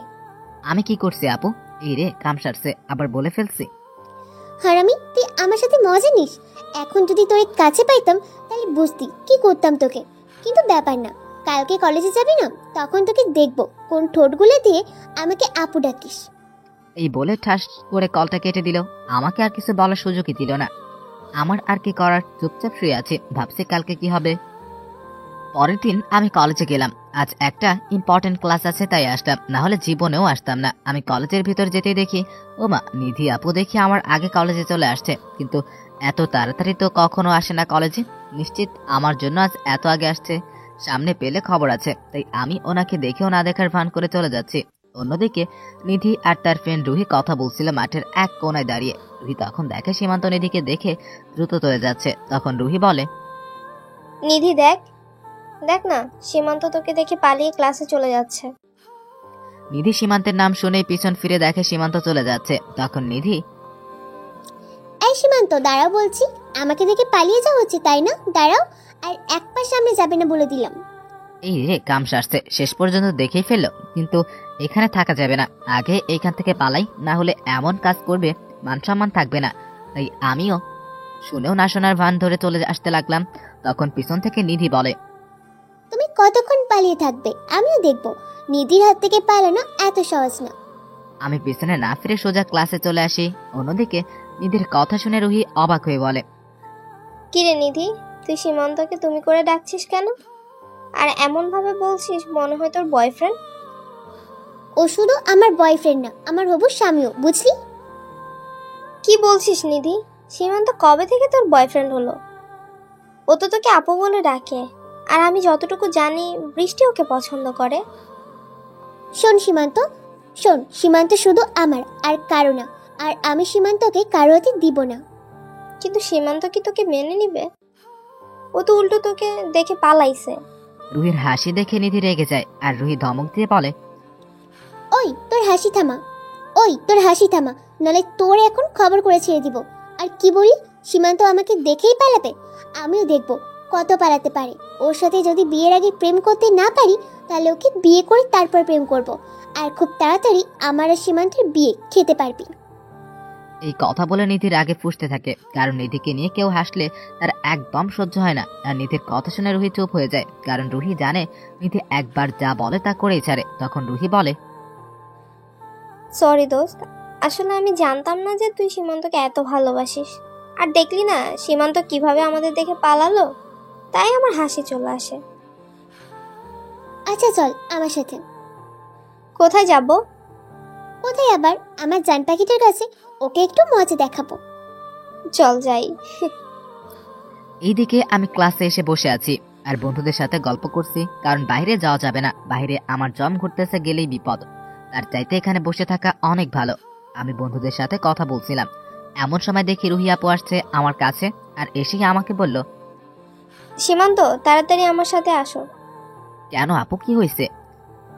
নিধি মাথা ঘুরে পড়ে গেছে, আমরা ওকে উপরে খালি ক্লাসরুমে শুয়ে রাখছি, তুমি আসো আমার সাথে। আমি এই কথা শোনার সাথে সাথে আপুকে বললাম, কখন হলো এমন, চলেন তাড়াতাড়ি। খুব অস্থির হয়ে বললাম, চলো। এই কথা বলে আমি আর রুহি আপু যেতে লাগলাম। রুহি আপু আমার আগে আর আমি তার পেছনে। তারপর আপু আমাকে নিয়ে দোতলায় একটা রুমে নিয়ে গেল আর বলল, তুমি ভেতরে যাও, আমি গিয়ে স্যারকে ডেকে আনি। আচ্ছা তাড়াতাড়ি যান। আমি রুমের ভিতরে গিয়ে দেখি নিধি একটা টেবিলের উপর শুয়ে আছে, আর আমি আপুর কাছে যেতেই কে যেন বাহির থেকে দরজা বন্ধ করে দিল। আমি দরজার কাছে গিয়ে দরজা ধাক্কা দিলাম খোলার জন্য, কিন্তু এ তো বাহির থেকে বন্ধ। তখন পিছনে তাকিয়ে দেখি নিধি আমার দিকে তাকিয়ে হাসছে আর আমাকে বলে, কি মিস্টার সীমান্ত, দরজা খুলো না। আপু আপনি না অসুস্থ? অসুস্থ ছিলাম, কিন্তু ডক্টর এসে গেছে, এখন সুস্থ। কে ডাক্তার, আর কোথায় ডাক্তার? এই তো আমার সামনে দাঁড়িয়ে তুমি, আর তুমি তো আমার ডক্টর, ভালোবাসার ডক্টর। আপু এগুলা কি বলছেন আপনি? আর দরজা খুলতে বলুন, আমি ক্লাসে যাব, আমার ক্লাস আছে। ক্লাসই তো যাবেই তুমি, আগে আমার ক্লাসটা করে নি, তারপর তোমার যেখানে খুশি যাও। এই কথা বলে নিধি আমার কাছে আসতে লাগলো, আর আমি তাকে পিছাতে পিছাতে বললাম, সামনে আসবেন না বলে দিলাম, কিছু করবেন না আমার সাথে। আমি আপনাকে ভালোবাসি না, তাহলে কেন করছেন এমন? ভালোবাসা কিভাবে আদায় করতে হয় নিধিতা ভালো করে জানে। আর কালকে যেন কি বলেছিলাম মনে নেই যে আজকে তোমাকে দেখে নিব, আর সকালেও আমার কথা তুমি শোনো নাই, এই শাস্তি তোমাকে পেতেই হবে। এই কথা বলে নিধি আমার একেবারে কাছে চলে আসে। এত কাছে আসায় নিধির প্রতিটা নিঃশ্বাস আমার মুখে পড়ছিল, যা আমার কাছে কেমন লাগতেছিল। তখন আমি নিধিকে বললাম, প্লিজ কিছুই করবেন না, মানুষ দেখলে খারাপ ভাববে, যেতে দিন আমায়, না হলে। আর কিছু বলতে দিল না, তার আগেই আমার মুখ বন্ধ করে দিল তার মিষ্টি ঠোঁট দিয়ে। প্রথমে আমি তাকে বাধা দেওয়ার চেষ্টা করলেও পরে আমার কি হলো নিজেও জানি না। এক সময় আমিও তার ডাকে সাড়া দিতে থাকি, আর সে আমার রেসপন্স পেয়ে যেন আরো পাগল হয়ে যায়। আমরা এইভাবে আরো কতক্ষণ ছিলাম জানি না, কিন্তু নিধি যখন আমায় ছাড়লো তখন আমার দম যায় যায় অবস্থা। আমি শ্বাস নিতে নিতে নিধির দিকে তাকিয়ে দেখি তার চোখে মুখে কেন যেন এক তৃপ্তির হাসি ফুটে আছে। আমি তাকে তখন বললাম, এবার দরজাটা খুলতে বলুন, আমি ক্লাসে যাব। নিধি তখন রুহিকে বলল, রুহি দরজা খুলে দে, আমার কাজ শেষ। এই কথা বলতেই দেখি দরজা খুলে গেল, আর তখন দিলাম এক দৌড়। আমার দৌড় দেখে নিধি হাসতে হাসতে বলে, আজ বাড়িতে যাও, তোমার জন্য বড় একটা সারপ্রাইজ অপেক্ষা করছে। আমি আর কিছু না বলে বাইরে চলে আসি। তারপর আর আমি বাইরে বেরই হই নাই, আর এভাবেই বাকি ক্লাস করে ছুটি হলে বাসায় চলে আসি। কিন্তু আমি কল্পনাও করতে পারি নাই যে আমার জন্য বাড়িতে এত বড় একটা সারপ্রাইজ অপেক্ষা করছে। আমি বাড়িতে আসতেই দেখি আমার ছোট বোন। ভাইয়া হাঁ কর, আমি তোকে মিষ্টি খাইয়ে দিই। বলি আমি মিষ্টি খাইয়ে দিলাম। আমি মিষ্টিটা খেয়ে ওকে বললাম, কিরে বাড়িতে কোনো খুশির খবর আছে নাকি যে মিষ্টি খাওয়ানো হচ্ছে? আছে, কিন্তু আমি তোমাকে বলতে পারবো না, নিষেধ আছে। আম্মু বলবে তোমাকে। কেন, তোর কি বিয়ে ঠিক হয়েছে নাকি যে তোর বলতে লজ্জা লাগে যে আম্মু এসে বলবে? আমার না, তোর বিয়ে ঠিক হয়েছে। আচ্ছা এত ভালো খবর, তাহলে তুই যা, গিয়ে রেডি হতে থাক, আমার বিয়েতে যাবি না? আমি জানি যে আমার বোন আমার সাথে প্রায়শই দুষ্টুমি করে, এইটা ওইটা বলে বেড়ায়, তাই আমি ওর কথাটার কোনো মূল্য না দিয়ে আমার রুমে চলে আসলাম। তারপর ফ্রেশ হয়ে নিচে গিয়ে আম্মুকে বললাম, আম্মু খুব ক্ষুধা লাগছে, তাড়াতাড়ি খেতে দাও। একটু অপেক্ষা কর, আমি খাবার দিচ্ছি। তারপর আম্মু আমাকে খাবার দিল।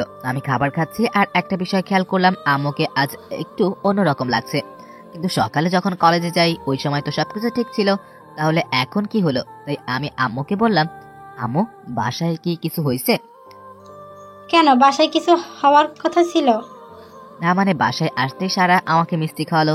ওকে জিজ্ঞেস করলাম মিষ্টি কেন খাওয়ালো, তখন বললো ওর নাকি বলা নিষেধ। আর এখন তুমিও জানি কেমন করে কথা বলছো, তাই বললাম আর কি। বাসায় কিছু হয়েছে নাকি? বাসায় কি হয়েছে তা তোমার আব্বু আসলে বলবে। এখন খাবার খেয়ে তোমার রুমে যাও। আমি আর কিছুই বললাম না। সবার ব্যবহার জানি কেমন লাগছে, কেউ এসে মুখে মিষ্টি গুজে দিচ্ছে, আবার কেউ এমন ভাবে কথা বলছে যে পেট থেকে মিষ্টি বেরিয়ে আসার উপক্রম। তাই আমি আর কিছু না বলে চুপচাপ খেয়ে রুমে চলে আসি।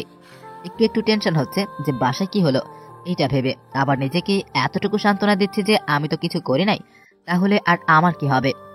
এভাবে সারাটা দিন চলে গেল। এর ভিতর অবশ্য নিধি 3 বার কল দিছিল, কিন্তু আমি রিসিভ করি নাই। রাতে আমার রুমে শুয়ে শুয়ে মোবাইল টিপতেছিলাম, এমন সময় আমার বোন সারা এসে বলল, ভাইয়া তোমাকে আব্বু ডাকছে, তার রুমে যেতে। আচ্ছা তুই যা, আমি আসতেছি। এই কথা বলেই সারা চলে গেল, আর আমি আব্বুর রুমে যাচ্ছি আর ভাবছি যে আব্বু কি জানে বলে। তখন আবার আম্মু বলল আব্বু নাকি কি বলবে, আর এসব ভাবতে ভাবতে আব্বুর রুমে চলে আসি। আব্বু আমাকে ডাকছেন? ডাকছি, এখানে বসো, তোমার সাথে আমার কথা আছে। বলেন, আমি শুনতেছি। দেখো, আমি কথা সরাসরি বলতে পছন্দ করি, তাই যা বলবো তুমি সরাসরি উত্তর দেবে। বলেন। তোমাদের সম্পর্ক কতদিন ধরে চলছে? আব্বুর কথা শুনে আমি ঠাস করে মনে হয় আকাশ থেকে পড়লাম। আব্বু কিসের আর কার সম্পর্কে কথা বলছে? তখন আমি বললাম, আপনি কার আর কিসের সম্পর্কে কথা বলতেছেন? এখন না জানার অভিনয় করো না, আমি তোমার আর নিধির সম্পর্কে কথা বলছি। এখন আমার অবস্থা যায় চাই। আব্বু বলে কি আমার সম্পর্ক, তাও আবার আস্তা গুন্ডি আর রংবাজ নিধির সাথে? ইম্পসিবল। তখন আমি বললাম, আব্বু সব মিথ্যা কথা, আপনাকে মনে হয় কেউ মিথ্যা বলছে। আমার নামে নিধি আপুর সাথে আমার কোনো সম্পর্ক নাই। পাশ থেকে আম্মু বলে আছে, অন্য মানুষ কেন বলতে যাবে? নিধি নিজে বলছে তোর আর নিধির সম্পর্কের কথা। তোদের 2 বছর রিলেশন, আর তোরা একে অপরকে নাকি অনেক ভালোবাসিস।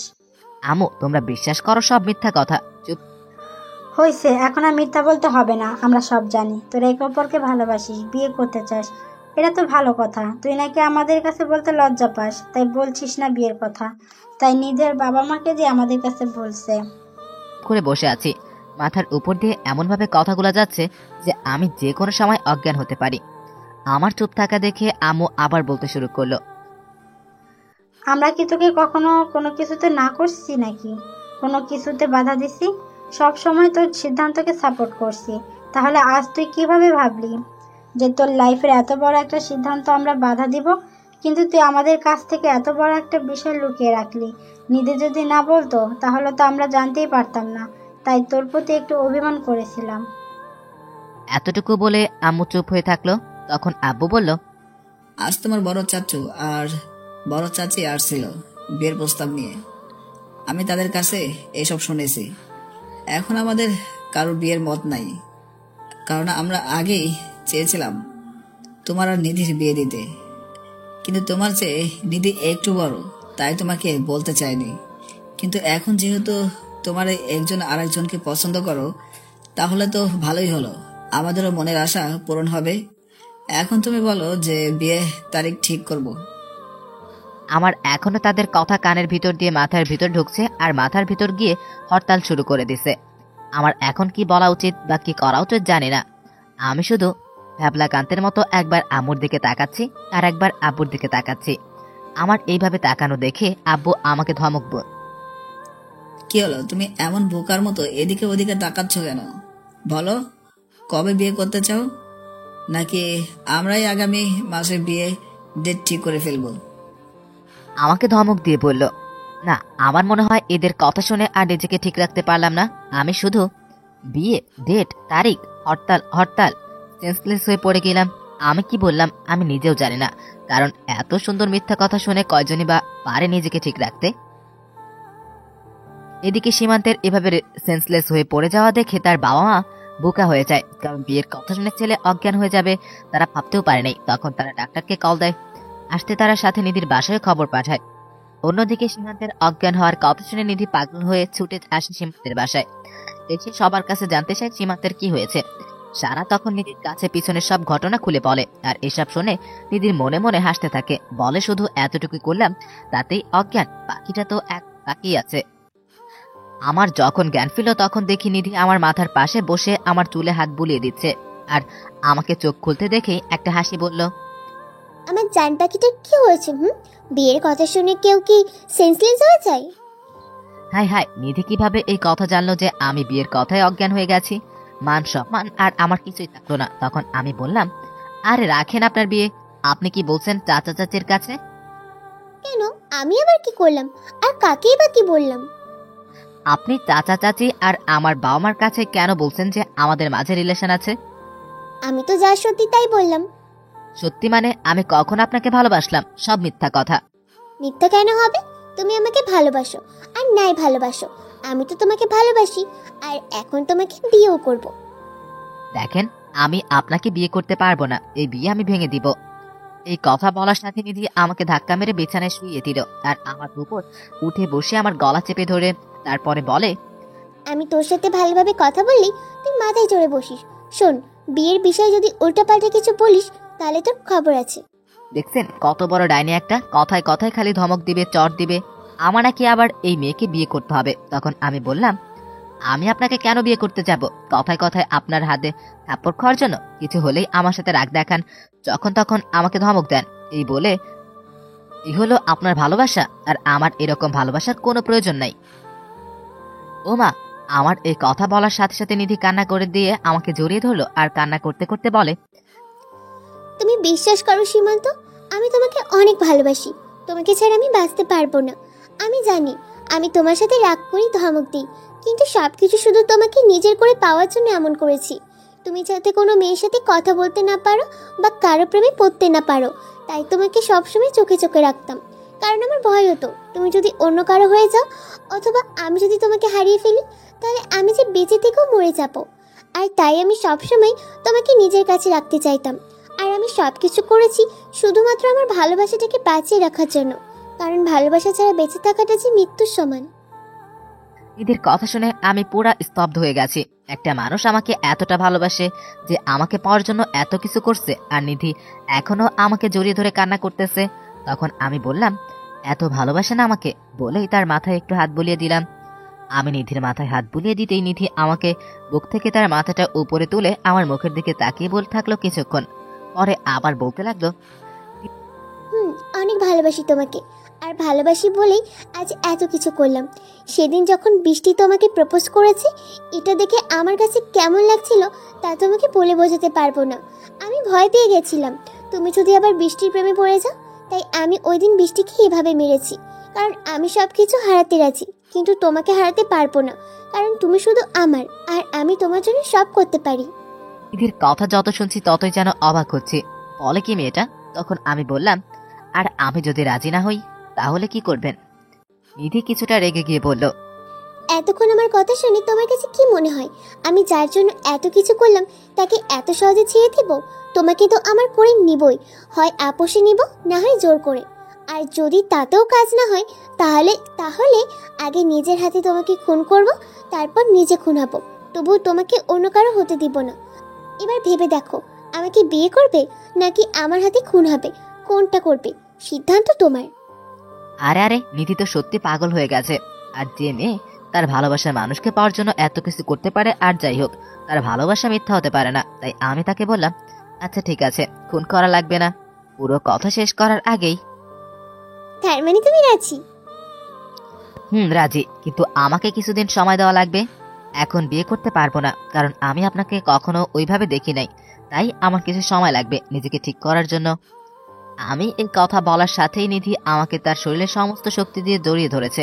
মনে হয় যদি পারতো তাহলে আমার বুকের ভিতর চলে যেত। তারপর নিধি বলল, ঠিক আছে, দিলাম তোমাকে সময়, কিন্তু বেশি দিন না, কিন্তু খুব তাড়াতাড়ি আমরা বিয়ে করব।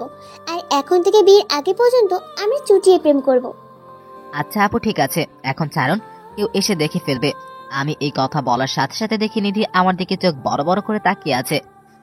আর আমি কিছু বলার আগেই আমাকে আবার বিছানায় ফেলে দিয়ে আমার উপর চড়ে বসলো। তখন আমি বললাম, আরে কি করছেন, কি নামুন, উপর থেকে কেউ এসে পড়বে তো, তাড়াতাড়ি সরুন। আর কিছু বলার আগেই নিধি আমার ঠোঁটের উপর টর্চার শুরু করেছে। প্রথম দিকে ভালোই লাগছিল, কিন্তু কিছুক্ষণ পরে নিধি আমার ঠোঁটে কামড় দিল। এমন ভাবে কামড় দিছে যে মনে হয় এখন ঠোঁট ছিঁড়েই ফেলবে। সরাতে গেলেও আরো জোরে কামড় দেয়। আমার অবস্থা এখন যায়। ঠিক এমন সময় আমার ছোট সারা আমার রুমে আসে। আর এসেই, আমি কিছু দেখি নাই। সারার গলার আওয়াজ শুনে নিধি আমাকে ছেড়ে দিয়ে আমার কাছ থেকে সরে যায়। আর কিরে, তোর আর আসার সময় হলো না, এখন কেন আসলি? আমি কি জানি নাকি যে তোমরা এখানে দিনের বেলায় দরজা খোলা রেখে রোমান্স করছো? দরজা বন্ধ করলে কি হয়? সারাকে বলে, আমি মাথাটা নিচে দিয়ে সব শুনছিলাম। তখন নিধি বলে, তা আমার আদরের ননদটা এখন কেন আসছে? আম্মু তোমাদের ডাকতেছে, বলছে তাড়াতাড়ি আসতে। এই কথা বলে সারা চলে যায়। তখন আমি নিধিকে বলি, দেখছেন আপনার জন্য এখন কি হলো? আমি এখন সারার সামনে কিভাবে যাব? আমার তো এখন ওর সামনে যেতেই লজ্জা লাগবে। আমার কথা শুনে নিধি একটা হাসি দিয়ে বলে, ওলে আমার লজ্জাবতী বাবু, তাহলে আর একবার যদি আমাকে আপু বলছো আর আপনি করে ডাকছো, তাহলে একটু আগে যেটা করলাম মনে আছে, সেটা কিন্তু সবার সামনে করব। তখন দেখবে তোমার লজ্জা কোথায় যায়। না না, আর বলবো না। আপনার লজ্জা না থাকতে পারে, কিন্তু আমার আছে। সরি। আবার আপনি বলছো তুমি? সরি তুমি, আর এমন হবে না। মনে থেকে জানো। এখন চল নিচে যাই, দেখি কি বলে।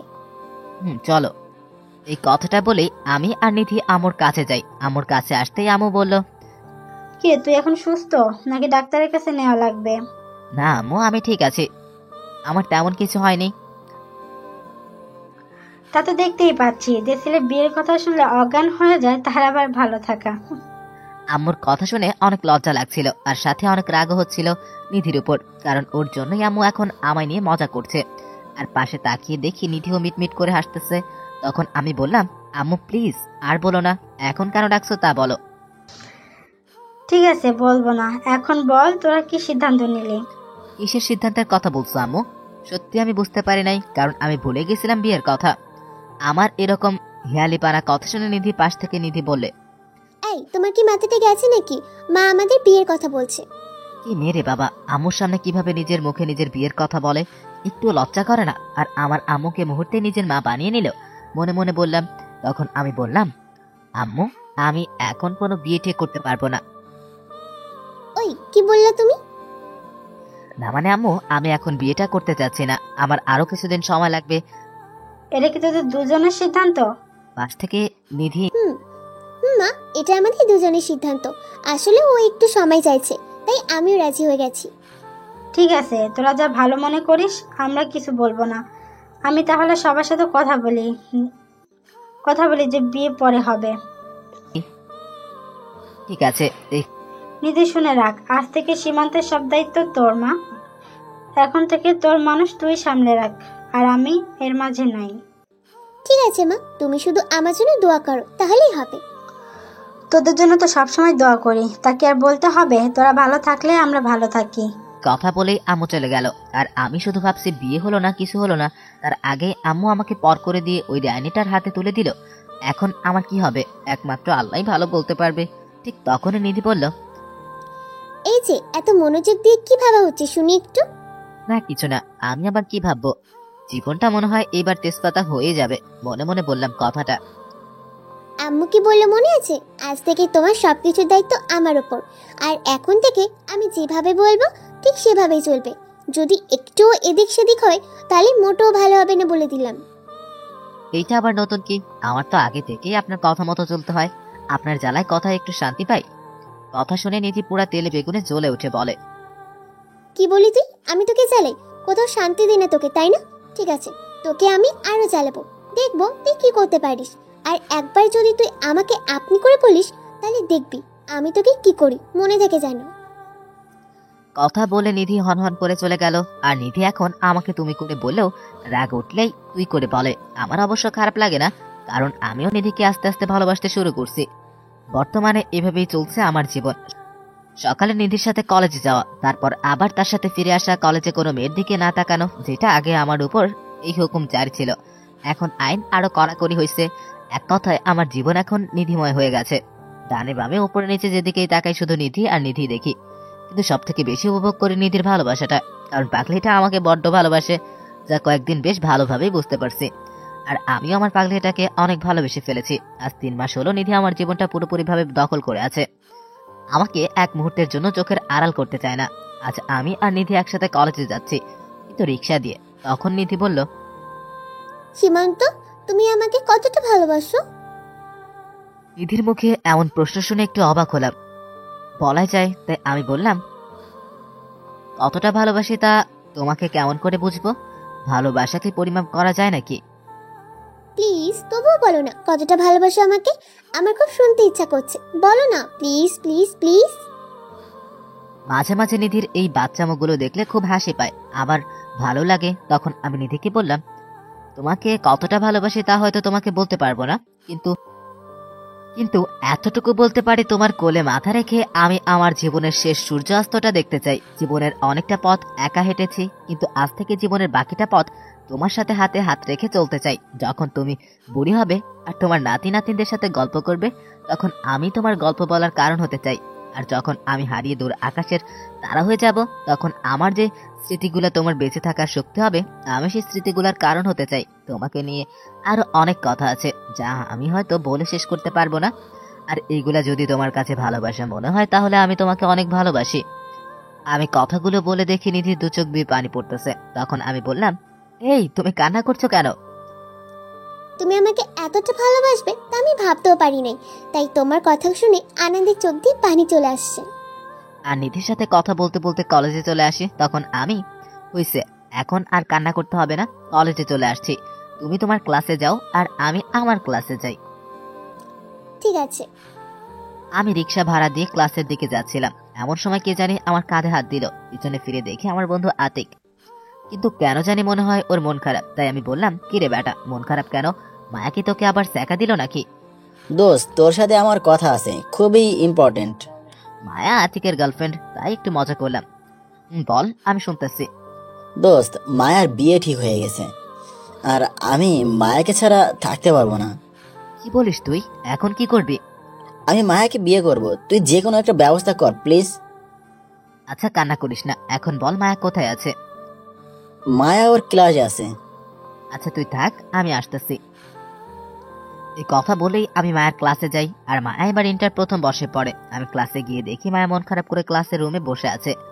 আমি গিয়ে সোজা মায়ের হাত ধরে টেনে পাশে একটা খালি ক্লাসরুমে নিয়ে যাই। দেখি সাথে আরো 2টা মেয়ে আসছে, কিন্তু তারা একটু দূরে দাঁড়িয়ে আছে। তখন আমি মায়াকে বললাম, মায়া, তুমি কি আতিককে ভালোবাসো? ভাইয়া, আমি আতিককে অনেক ভালোবাসি, ওকে ছাড়া বাঁচতে পারবো না। বিয়ে করবে আতিককে? করব, কিন্তু কিভাবে? পরিবারে জানলে সমস্যা হবে।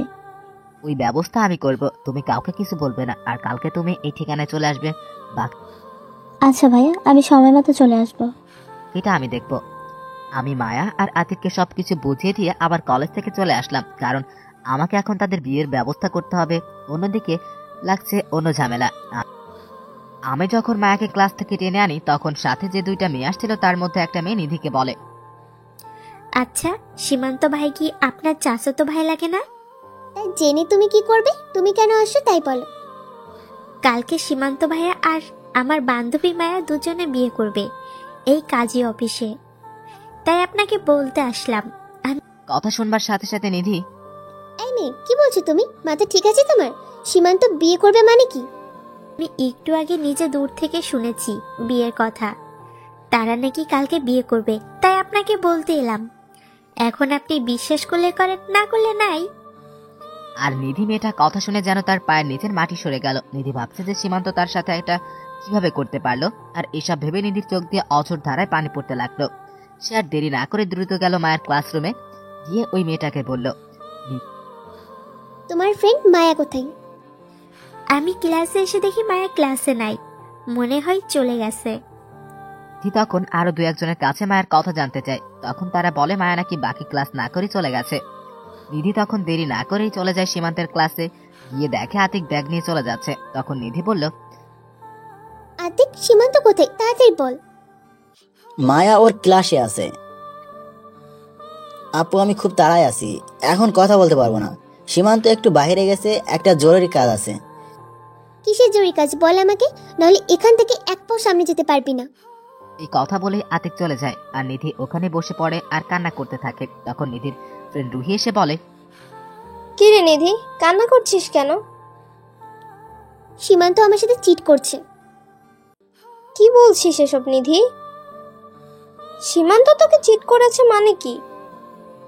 সীমান্ত আমার সাথে প্রেমের অভিনয় করে কালকে অন্যজনকে কাজে অফিসে নিয়ে বিয়ে করেছে। সীমান্ত তোর সাথে কি করে এমন করতে পারে? তাহলে তুই এখন কি করবি? নিধি চোখের পানি মুছে উঠে দাঁড়ায় আর রুহিকে বলে, সীমান্ত কখনোই নিধিকে চিনতে পারেনি।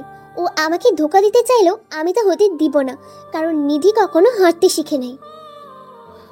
এখন কি করবি তুই? আমি আজকে সীমান্তকে বিয়ে করব, তোরা খালি দেখে যা আমার খেলা। এই কথা বলে নিধি সরাসরি বাড়ি চলে যায়। যাওয়ার সময় সীমান্ত বেশ কয়েকবার কল দেয় নিধি, কিন্তু সীমান্ত রিসিভ করে না। আর নিধি তখন সত্যি ধরে নেয় সীমান্ত তাকে ধোকা দিচ্ছে। আর এইসব যতই নিধি ভাবছে, তার রাগ যেন ততই বাড়ছে। নিধি বাড়িতে এসে ড্রয়িং রুমের জিনিস একটা একটা করে ভাঙতে থাকে, আর জিনিস ভাঙার শব্দ পেয়ে বাড়ির সবাই তাড়াতাড়ি ড্রয়িং রুমে এসে দেখে নিধি সব ভাঙছে। তখন নিধির মা বলে, কি রে, কি হয়েছে তোর? এভাবে জিনিস কেন ভাঙছিস তুই? বল কি হয়েছে? আমি আজকে সীমান্তকে বিয়ে করতে চাই। তুই কি বলছিস? আজকে বিয়ে করবি মানে? বিয়ে কি কোনো ছেলে খেলা নাকি যে তুই বললি আর বিয়ে হয়ে গেল? আমি যখন বলছি আজকে বিয়ে করব, তার মানে আজকেই করব। তোমরা কিভাবে ব্যবস্থা করবে তা তোমরা জানো। আর যদি আজকে বিয়ে না হয়, তাহলে আমি আত্মহত্যা করব, আর আমার মৃত্যুর জন্য তোমরা দায়ী থাকবে। নিধির এমন কথা শুনে সবাই অবাক হয়ে গেল। তখন নিধির মা বলল, নিধির এই কথা শুনে সবাই বেশ ভয় পেয়ে যায়, কারণ নিধি আর যাই বলে কখনো মরার কথা বলে না। তখন নিধির ভাই নিশাদ বলে, নিধি তার ভাইয়ের কথা শুনে কান্না করে দেয়। তখন নিধি বলে, নিধি বোন আমার, তোর কি হয়েছে আমাকে বল, কেন তুই এরকম করছিস? সীমান্ত কি তোকে কিছু বলেছে? ভাইয়া, সীমান্ত আমার সাথে চিট করেছে। সীমান্ত চিট করছে মানে কি বলছিস এসব?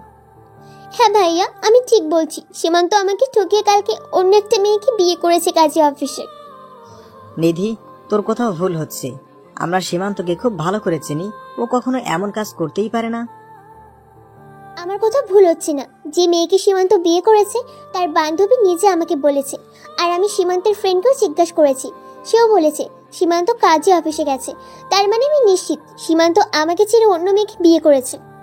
নিধির কথা শুনে সবাই কিছুতে বিশ্বাস করতে পারছে না সীমান্ত এমন কাজ করবে। তাই আবার নিশাদ বলে, তারপরও আমার মনে হয় এখানে অন্য কোনো বিষয় আছে যা তুই হয়তো জানিস না, তাই তুই সীমান্তকে ভুল বুঝতেছিস। একটু সময় নে, দেখবে সব ঠিক হয়ে যাবে। আমার কোনো ভুল হচ্ছে না। আর তুমি বলছো সময় নিতে? আমি এখানে সময় নিয়ে বসে থাকি আর ওইদিকে সীমান্ত বউ নিয়ে চলে আসুক, তা তো আমি হতে দিব না। আমি আজকেই বিয়ে করব, তাতে আমার ধারণা ঠিক হোক আর ভুল হোক। আর যদি আজকে বিয়ে না হয়, তাহলে আমি আজকেই আত্মহত্যা করব। এখন ভেবে দেখো তোমরা কি করবা, আমার বিয়ে দেখবা নাকি আমার মরা মুখ দেখবা, সিদ্ধান্ত তোমাদের। এই কথা বলে নিধি তার রুমে চলে যায়। সে রুমে গিয়েই সীমান্তকে কল দিতে থাকে, কিন্তু সীমান্ত কল এখনো রিসিভ করছে না, কারণ সীমান্তের ফোন পকেটে চাপ লেগে সাইলেন্ট হয়ে যায়, যার ফলে সীমান্ত বুঝতে পারছে না যে কেউ কল দিচ্ছে। এদিকে নিধির এরকম কথা শুনে সবাই মিলে আলোচনা করে সিদ্ধান্ত নেয় যে আজকে রাতেই পারিবারিকভাবে নিধি আর সীমান্তের বিয়ে হবে। পরে একসময় বড় অনুষ্ঠান করা হবে। নিধিকে বিয়ের কথা বলতে নিধি অনেক খুশি হয়ে যায় আর মনে মনে রাখতে থাকে সীমান্তের উপর। নিধি ভাবছে একবার বিয়েটা হয়ে যাক, পরে সীমান্তকে দেখে নিবে। তারপর নিধির পরিবারের সবাই মিলে সীমান্তের বাসায় চলে যায়, কারণ বিয়েটা সীমান্তের বাসায় হবে।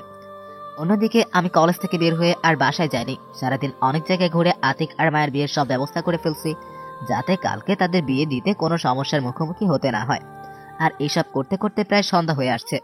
সারাদিন মোবাইলটাও হাতে নেওয়া হয় নাই, তাই পকেট থেকে ফোনটা হাতে নিতেই চোখ আমার কপালে উঠছে, কারণ মোবাইলে চেয়ে দেখে নিধি কল দিছে 100 বার, আম্মু কল দিছে 40 বার। আব্বু কতবার দিছে তা না হয় নাই বললাম। আমার ফোন যে সাইলেন্ট হয়েছিল আমি বুঝতেই পারি নাই। তখন আমি আম্মুকে কল দিলাম আর আম্মু কল ধরে, ওই হারামজাদা তুই কোথায় আছিস? আম্মু আমি একটা কাজে আসছিলাম, তার জন্য বাড়িতে আসতে পারি নাই, আর আমার ফোন সাইলেন্ট ছিল, তাই তোমাদের কল ধরতে পারি নাই। আরে রাখ তোর কাজ, তুই যেখানে আছিস 30 মিনিটের মধ্যে বাসায় আসবি। আচ্ছা আমি আসছি। বাসায় হয়েছে নাকি? তুই তাড়াতাড়ি বাসায় আয়, তাহলে নিজেই দেখতে পারবি বাসায় কি হয়েছে। কথা বললেই আম্মু কলটা কেটে দিল, কিন্তু আমি কিছুতেই বুঝতে পারলাম না আম্মু এইভাবে কেন কথা বললো। আর বাসায় অনেক চিৎকার চেঁচামেচির আওয়াজ শোনা যাচ্ছিল মোবাইলে। আবার নিধিকে কল দিলাম, কয়েকবার সেও কল ধরলো না। মনে হয় রাগ করছে আমার উপর, কারণ পাগলিটাকে আজ সারাদিন কল দিয়ে নাই। আর এইসব কথা ভাবতে ভাবতে বাসায় চলে আসি। আমি বাসার ভিতর যেতেই আব্বু বলল, সারাদিন কোথায় ছিলে তুমি? আব্বু একটা কাজ ছিল তাই একটু বাইরে ছিলাম। যাও তাড়াতাড়ি এগুলো পরে রেডি হয়ে আসো। আমি তো আব্বুর ব্যবহারে অবাক হয়ে গেছি, কারণ আব্বু কখনো আমার সাথে রাগ করে কথা বলে না। আর তার চাইতে বেশি অবাক হয়েছি বাসায় যখন সবাইকে দেখলাম। তখন আমি বললাম, আব্বু এখন পাঞ্জাবি পরে কি হবে? তোমার আর নিধির বিয়ে এখন, বেশি কথা না বলে তাড়াতাড়ি এগুলো পরে রেডি হয়ে চলে আসো, কাজে এখনই চলে আসবে। আমি আর কিছু বলার সাহস পেলাম না, কারণ আপু এমনিতেই রেগে আছে, কিন্তু রেগে থাকার কারণটা এখনো আমার অজানা। আর কারোর কাছে কিছু জানতে চাইবেও সে ব্যবস্থাও নাই, কারণ সবাই যে যার মতো ব্যস্ত। তাই আর কিছু না বলে চলে গেলাম আমার রুমে। কিন্তু নিধিকে আসার পর থেকে দেখলাম না, কোথায় আছে কে জানে। আমি রেডি হয়ে রুমে বসে আছি, এমন সময় আমার বোন সারা এসে বলল, ভাইয়া নিচে আসো, সবাই তোমার অপেক্ষা করছে। আসতেছে, কিন্তু এগুলা কি হচ্ছে আমাকে একটু বলবি বোন? কি আবার হবে, তোমার বিয়ে হচ্ছে, বাকিটা বিয়ের পর জানতে পারবে। এখন নিচে আসো তাড়াতাড়ি। কি আর করা, গেলাম নিচে।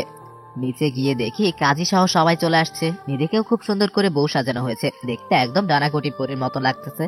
তারপর আমাকেও নিধির পাশে বসানো হলো, কিন্তু একটা বিষয় খেয়াল করলাম, আমি নিধির দিকে 2-3 বার তাকালেও নিধি আমার দিকে সেভাবে তাকায়নি।